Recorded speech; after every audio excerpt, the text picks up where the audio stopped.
சிறந்த மாமனிதர் உயர் திரு ஐயா கிருஷ்ணசாமி ஐயாவை நம்ம அறிமுகப்படுத்துறோம். இப்ப இன்னைக்கு நம்ம தோட்டத்தை கலாய்வு செய்ய வர சொல்லி இருக்கீங்க.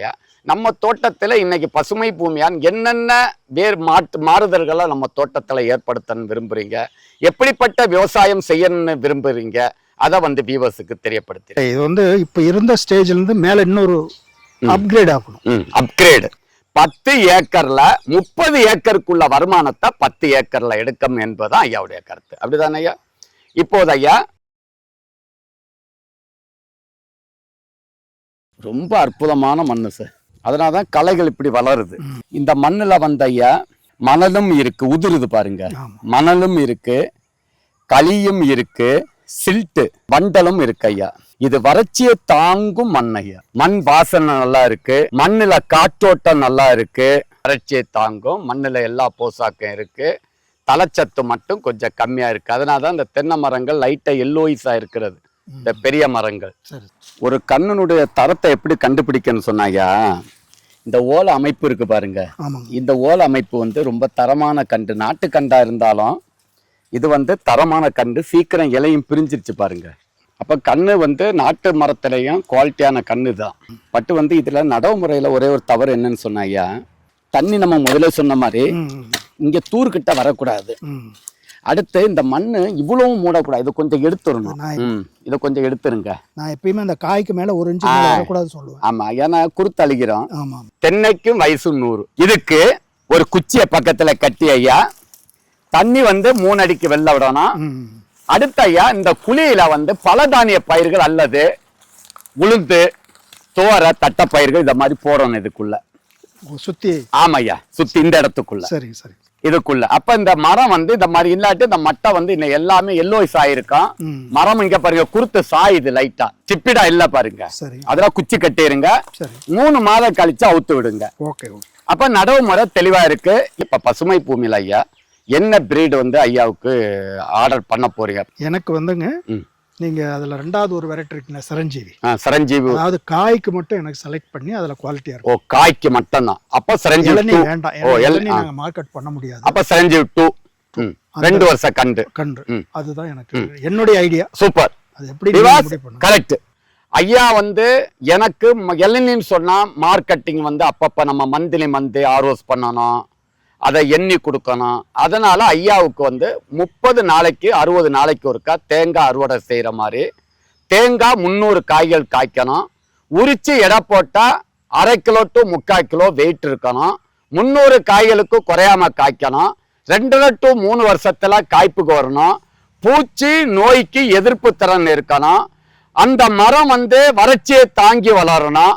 அப்பேற்பட்ட ஒரு ஒப்பற்ற பிரீடு நம்ம பசுமை பூமியினுடைய குட்டை நெட்டை வகையை சார்ந்த சரஞ்சீவி 2 தான் ஐயாவுக்கு. இதை விடவும் பெரிய கண்டு 2 வருடம் வளர்ந்த பசுமை பூமியால் மேம்படுத்தப்பட்ட குட்டை நெட்டை. அதாவது குட்டை நெட்டைன்னு சொன்னா அம்பாடி பச்சை குட்டையில டிப்தூர் நெட்டை கிராஸ் பண்ணது. தந்தை மரத்தினுடைய மகரந்த தூளை பாலினேஷன் பை போட்டு ஒட்டி கட்டி விவசாயிகளுக்கு குறைஞ்ச செலவுல கொடுத்துக்கிட்டு இருக்கோம். ஆகையால் வறட்சி தாங்கி பூச்சி நோயை தாங்கி வளரக்கூடிய 300 காய்களுக்கு குறையாம காய்க்கக்கூடிய எண்ணெய் சத்து, பருப்பு சத்து, மணிச்சத்து நிரம்பிய ரகம் சரஞ்சீவி 2 ஐயா சூஸ் பண்ணியிருக்காரு. அதே நம்ம 2 வருஷத்துக்கு மேற்பட்ட கண்டு. நடவு முறை இதே முறை தாங்க.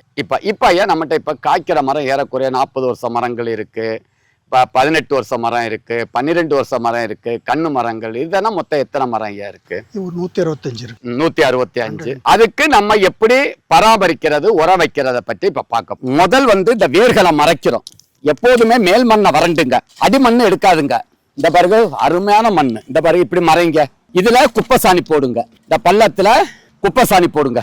இந்த ஓலைகள் களைகள் வளராம இருக்க எந்த வேஸ்டுமே நீங்க இருக்க கூடாது. அப்புறம் இதுக்கு வருஷத்துக்கு ஐயா 1 கிலோ தென்னை நுண்ணூட்ட சத்து வருஷத்துக்கு 6 மாதத்துக்கு ஒருக்கா. குழி என்ன எடுக்க கூடாது ஐயா, தண்ணி பாயும் போது இப்படி போட்டு விடுங்க. இனி இதுக்குள்ள எதுவும் செய்யக்கூடாது ஐயா. ஒன்ஸ் இதை ரெடி பண்ண பிறகு இதுல களைகள் எதுவுமே வளராது. அதான் ஓலைகள் போட்டுட்டோம். கரையான் சாப்பிட்டு கடைசி மண்ணு சாப்பிட்டு அதுல உள்ள உயிரினங்கள் கடைசி தான் மண்புழு சாப்பிட்டு அப்புறம் செடி சாப்பிட்டு அந்த செடியினுடைய பிரதிபலன் குழந்தைகளாக தென்னை மரம் கொலையா காய்க்கும். மாமரத்துக்கு வருஷத்துக்கு மாமரம் சப்போட்டா, நாவல், மரப்பயிர்களுக்கு இதே மாதிரி மண் அணைச்சுக்கிட்ட ஐயா. மண்ணின் வைரம் வருஷத்துக்கு 1/2 கிலோ. பழங்கள் புழு பிடிக்க கூடாது, டேஸ்டா இருக்கணும், அழுகக்கூடாது. அதுக்கு எண்ணெய் எடுக்காத வேப்பம் புண்ணாக்கு 1/4 கிலோ. அதோட கற்பக ஆர்கானிக் கலப்போரம் 1/2 கிலோ. இது வருஷத்துக்கு ஒரு தடவை கொடுங்க. மருந்து நீங்க ஸ்ப்ரே பண்றதா இருந்தா இயற்கை வைத்தியமாகிய நீம் ஆயில் வித் ஆர்கானிக் சிஸ்டத்துல பிரீஸ், பிஸ்டம், டெக் பெட்ரி, டெக் நியூட் இந்த மாதிரி கலங்களை அடிங்க. பூம்பு பூஸ்டர் ஒரு 20 கிராம். வேப்பம் புண்ணாக்கு. ஆமா, கண்ணுகளுக்கு வேப்பம் புண்ணாக்கு சேர்த்து. மண்ணு பொலப்பொலப்பா இருக்கணும், மண்ணு இருக்கக்கூடாது. ஐயாவுடைய மண்ணு வளமான மண்ணு, ரொம்ப ரொம்ப வளமான மண்ணு. விவாஸ், இந்த மரத்தை பாருங்க, இது இளநீர் ரகம், சிஓடி வகையை சார்ந்தது. லைட்டா மஞ்சள் மிஸ் ஆயிருக்கு, ஒரிஜினல் இளநீர் கிடையாது, நாட்டு ரகம் கலந்தது. இப்ப அதுல அங்க பாருங்க பாலே வரல, தோகை என்ன கருகிருச்சு பாருங்க. இது கருகிருக்கா? இதுவும் ஏறக்குறைய 40 வருஷம் மரம். இதே மாதிரி உங்க தோட்டத்துல மரம் இருக்கும். உங்களுக்கான பதிவு, கழிவுகளை இத மாதிரி போடுங்க. மாட்டு தீவன புல்லு, எரிச்ச புல்லு, என்னென்ன கழிவு இருக்கோ, இலதலை, வேப்ப இலதலை எல்லாத்தையும் இதுல போட்டுக்கிட்டு 1 கிலோ பசுமை பூமியினுடைய ஒரிஜினல் தென்னை நுண்ணூட்ட சத்து 1 கிலோ வருஷத்துக்கு. 2.5 கிலோ கற்பக ஆர்கானிக் கலப்போறோம்.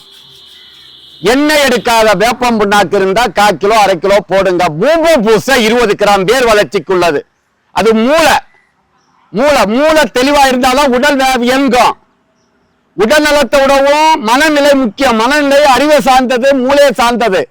அப்ப வேர் வளர்ச்சி நல்லா இருந்தா, மூளை நல்லா இருந்தா அந்த செடி காய்க்கு. அதுக்குதான் பூம்பு பூசை போடுங்க. இந்த மரம் அடுத்த வருஷம் நம்ம இதே மாதம் வரப்போறோம். அதாவது இன்னைக்கு டேட்டு 3/6/2027 வரும். இந்த மரம் கண்டிப்பாக 200 காய்களுக்கு மேல காய்க்காங்க. இப்ப நம்ம பெரிய மரங்களுக்கு பட்டப்பாத்தி எப்படி எடுக்கிறது, வேர் தெரியாம மண் எப்படி அணைக்கிறது, இறங்கு வரிசையில எப்படி போடுறது, கழிவுகளை எப்படி உரமா மாத்துறது, இந்த இடத்துல களைகள் வளராம இருக்கணும். அதுக்கப்புறம் இங்க மண்வெட்டி வரவே கூடாது. ஒரு தடவை பண்ணுனா உரத்தை தண்ணி பாயும் போது குப்பைசாணி எதா இருந்தாலும் இதுல போடுங்க. அது தண்ணியில நனைஞ்சு உள்ள போயிடும், வேர்கள் எடுத்து சாப்பிட்டுரும். குழி எடுக்காதுங்க, தயவு செய்து குழி எடுக்காதுங்க. ஒரு செடி வளரணும் அப்படின்னா 16 வகையான ஊட்டச்சத்துக்கள் தேவை.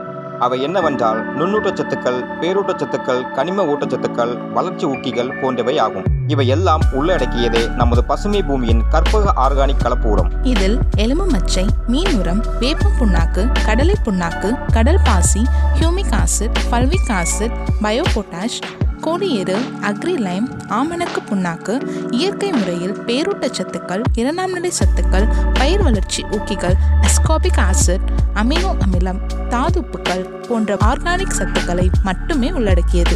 இதை வாழை, ரப்பர், காப்பி, நெல்லி, தேயிலை, பூச்செடிகள், நிலக்கடலை, பாக்கு, காய்கறிகள், தென்னை, ஏலக்காய் போன்ற அனைத்து விதமான பயிர்களுக்கும் பயன்படுத்தலாம். இதை பயிர்களுக்கு பயன்படுத்தும் போது 1 ஏக்கருக்கு 50 to 100 கிலோ வரை பயன்படுத்தலாம்.